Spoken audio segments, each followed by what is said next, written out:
Olá! Voltamos com os nossos vídeos tão queridos e hoje nós vamos falar de um assunto novo que está na gramática, a unidade 3 da gramática, que é a estrutura e a formação de palavras. Então, as perguntas que guiam essa nova unidade que a gente vai estudar são: como as palavras se formam e como e de que elas são compostas. É possível estudar isso? É possível eu imaginar algum padrão de formação para todas as palavras? As palavras são compostas às vezes pelos mesmos elementos ou não? Esses elementos têm um significado ou não?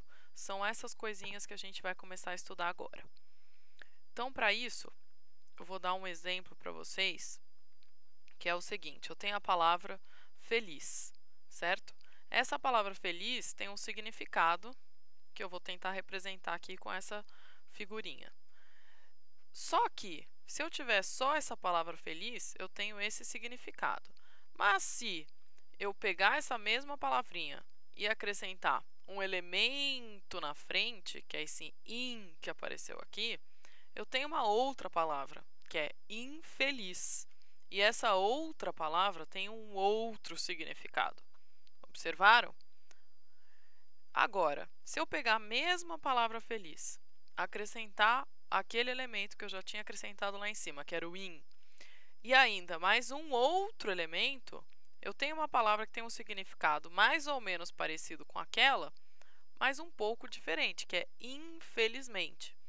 As situações em que eu uso infeliz são diferentes das situações em que eu uso infelizmente, certo? Ó, uma foto para representar. Infelizmente, os jogadores perderam o jogo, certo? Então, eu acrescentei um elemento no começo e um elemento no final. Então, o que acontece? Eu tenho esses elementos que se juntam às palavras. Eu tenho feliz, que é a parte principal da palavra, certo? Que é o que traz o sentido, que é aquela carinha feliz que estava lá. Essa parte principal eu vou chamar de radical, certo? Então, esse é o radical da palavra. Ao radical, acrescenta-se um elemento, por exemplo, in, que foi aquele caso que a gente fez. O in também carrega um sentido. Assim como o feliz carrega, o in também carrega. Vejam, eu tenho consciente, que é o radical, certo? Se eu acrescentar o in, eu tenho inconsciente, que tem outro significado, aquele que não está consciente, certo?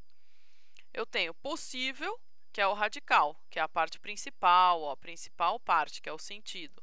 Se eu acrescento o in na frente, eu tenho impossível, certo? Que impossível, no caso, é aquilo que não é possível. Terceiro, coerente, que é o radical, que é a parte que tem o sentido. Se eu acrescento o elemento in, eu tenho incoerente, que é aquilo que não é coerente. Então, o que significa, em geral, esse elemento in? Vamos dar uma olhada? Se a gente prestar atenção aqui no dicionário WAIS, eu digito lá in. Vai aparecer aqui, ó, duas fontes no latim. Então, o prefixo latino in significa privação. E aqui tem vários exemplos de in utilizado com esse sentido. Ó, infeliz, que foi o exemplo que eu dei, inválido, impolido, infelicidade, invalidade, invalidez, impolidez, certo? Só que também ele tem outro sentido, que é o sentido de em, sobre, superposição, aproximação, transformação. Daí tem outros exemplos que são dados ali, certo? Ficou entendido? Então, o que a gente tem aqui? A gente tem prefixos e sufixos. Esses prefixos e sufixos são o quê? Mas você não tinha falado nada de prefixo nem de sufixo. O que é tudo isso?